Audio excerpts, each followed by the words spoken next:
देखो ये वो स्थान है जहाँ पर राम जी ने शादी से पहले यहाँ चरण धोए थे। चरण धोने के बाद यहाँ से फिर वो अंदर गए थे।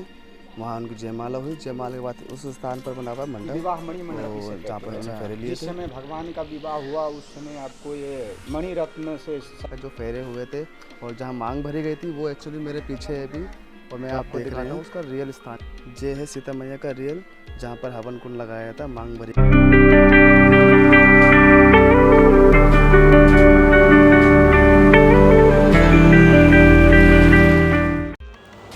मुझे पता लगा जब राम जी का विवाह समारोह हुआ था, उसके बाद उनके जहाँ पर चरण धोए गए थे, एक सागर है, तालाब है, वहाँ का एक पास में मंदिर है, तो वहाँ उनका विवाह पूरा संपन्न हुआ था। वहाँ फेरे हुए थे, टिका हुआ था। चलते वहाँ पर आज।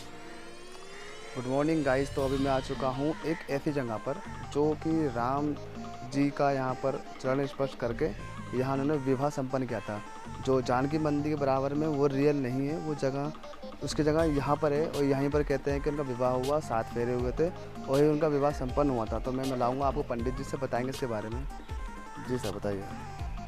ये इसके बताइए पहले, ये जो बाहर सागर ये है, हमारे इधर जो मिथिला में विवाह होता है ना, हमारे इधर अभी गाँव का नाम क्या है इसका? ये इसी गांव का पिटारी रानी बाजार। पिटाड़ी, अच्छा। रानी बाजार हमारे इधर मिथिला में क्या है, विवाह होता है ना तो दो मंडप बनाए जाते हैं। अच्छा। एक मंडप बनते हैं तो उसमें जितना विधि विधान होता है, कन्यादान वगैरह जो होता है बड़े मंडप में किए जाते हैं। एक छोटे मंडप बनते हैं जिसमें हवन किए जाते हैं, उसमें अग्नि प्रज्वलित करके 7 फेरे लगाए जाते हैं। उसे हम लोग यज्ञ वेदी कहते हैं। तो ये आपका कंपाउंड के बाहर है। अच्छा। कन्यादान मंडप हो गया। ये जो आप थोड़ा सा आगे आया नहीं, आज कहते हैं कि यही है आपका जो यहाँ पर जो ये राम श्री जी। सीताराम विवाह मणि मंडप इसे कहते हैं। अच्छा। जिस समय भगवान का विवाह हुआ उस समय आपको ये मणि रत्न से सजाया गया, इसीलिए ये विवाह मणि मंडप से पड़ता है। अच्छा। इसे विवाह मणि मंडप। और ये जो चरण है, ये किन के चरण हैं? ये जगह मतलब यहाँ पर उन्होंने धोए थे या रखे थे उन्होंने पैर यहाँ पर? ये चरण पादुका। अच्छा, रखे थे। तो यहाँ फेरे हुए थे यहाँ पे जयमाला हुई थी यहाँ पर? यहाँ ये विवाह स्थल है। यहाँ पर जितना कन्यादान, जितना विधि विधान होता है ना, अच्छा, बड़े मंडप में किए जाते हैं, वो मंडप है। अच्छा, ये वो मंडप है। वहाँ हवन कुंड है, यज्ञ वेदी। जैसा कि पंडित जी ने बताया, जो जानकी मंदिर की तरफ है वो रियल नहीं है, ये है यहाँ पर उनकी शादी हुई थी, विवाह मंडल यही है। और ये जो हवन होता है वो पिछले साइड में है, वो खाली एरिया बाउंड कर रखा है, बाकी ये था। मिलता फिर आपको अगले ब्लॉग के अंदर, तब तक के लिए बाय बाय। यहाँ देखने के लिए ऐसे 2-4 ही जगह। पंडित जी ने बताया मेरे को, जो ये जगह है प्राचीन काल की है, जिस टाइम राम और सीता मैया जी का विवाह हुआ था, तो उसी टाइम का है। मैं आज पंडित जी का आपको घर दिखाऊंगा। एक्चुअली यहाँ घर में रहन सहन कैसा है, कैसे कैसे रहते हैं, मगर यहाँ पर कोई सरकारी योजना नहीं है। जो भी अपना भक्त लोग आते हैं उनकी जो जितनी दया दृष्टि होती है उसी चीज़ से होता है। पंडित जी अपना घर दिखाइए एक बार मेरे को।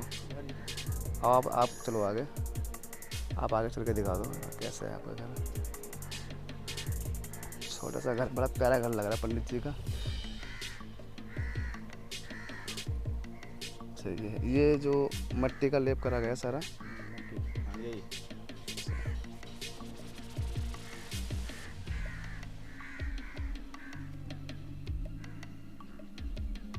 बहुत बढ़िया बहुत बढ़िया। गांव का नाम क्या पंडित जी इनका? गांव का नाम पिराड़ी रानी बाजार है। पुरानी रानी बाजार। तो यहाँ मणि वणि भी है कुछ, यहाँ पर मणि क्या बोलते हैं? अब उस उतना वर्ष, हजारों कर वर्ष की बात है, उतना प्राचीन समय की बात है।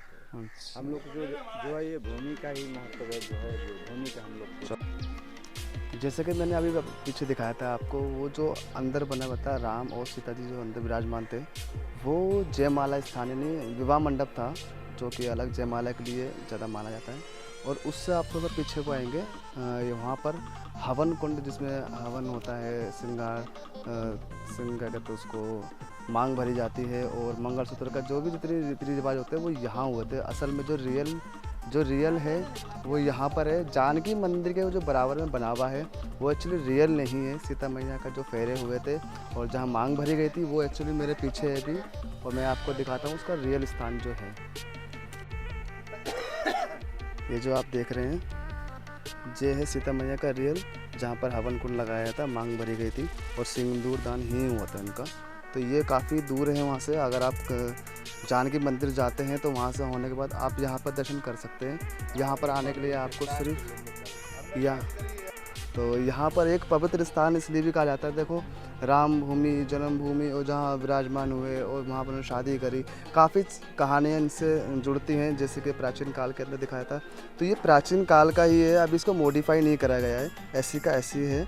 और इसी को दर्शाने के लिए यहाँ पर कुछ लोग आए हुए हैं और कुछ जो हमारे गेस्ट हैं यहाँ से एमपी से आए हुए हैं। क्या नाम है सर आपका? गोपाल बत्रा। गोपाल, आपका सर? संजय बत्रा। तो हमारे जो गेस्ट है यहाँ पर आए थे एमपी से, इन्होंने यहाँ पर शादी के फेरे भी लिए और तो और उन्होंने क्या कहते हैं सिंदूर भी भरा और टीका भी दिया। माशा, कैसा रहा आपका यहाँ का एक्सपीरियंस? बिल्कुल अच्छा, तो मन खुश हो गया। तो अपने जो गेस्ट हैं काफ़ी कह रहे हैं अच्छा लगा, क्योंकि देखो ये एक जो एक्सप्लोर करने की जगह है, यहाँ पर पवित्र स्थान है, लोग घूमने के लिए आते हैं। यही नहीं कि जानकी मंदिर के अलावा भी और चीज़ें स्थान है यहाँ पर घूमने के लिए। जैसा मैं गया था अभी धनुष धाम, वहाँ पर कहते हैं कि एक जो धनुष तोड़ा था वहाँ पर उसकी प्रक्रिया बनी हुई है, और उसी को दिखाने के बाद फिर एक ये भी चीज़ होती है जो कि मैंने आपको दिखाई अभी, जहाँ विवाह मंडप था और यहाँ पर जो फेरे लिए गए थे। तो ये था मेरा आज का ब्लॉग, मैंने आपको दिखाया। ये चीज़ इतनी ज़्यादा पॉपुलर नहीं है, अगर आप चाहो तो हो सकती है, बट इतनी लोगों को पता भी नहीं है। लोग जानकी मंदिर से आगे चले जाते हैं। तो मैं आपसे कह सकता हूँ कि आप यहाँ पर आएँ, दर्शन करें और इस चीज़ को पॉपुलर करा दें। देखो ये वो स्थान है जहाँ पर राम जी ने शादी से पहले यहाँ चरण धोए थे। चरण धोने के बाद यहाँ से फिर वो अंदर गए थे, वहाँ उनकी जयमाला हुई। जयमाला के बाद उस स्थान पर बना हुआ मंडप, और जहाँ पर उन्होंने फेरे लिए थे, वहाँ से फिर एक आगे सागर ताल है जहाँ उन्होंने हाथ धोए थे। तो ये है पूरा यहाँ का ब्लॉग जो मैंने आपको दिखाया था इसके अंदर। फिर मिलूँगा मैं आपको लाइव ब्लॉग के अंदर, तब तक के लिए बाय बाय।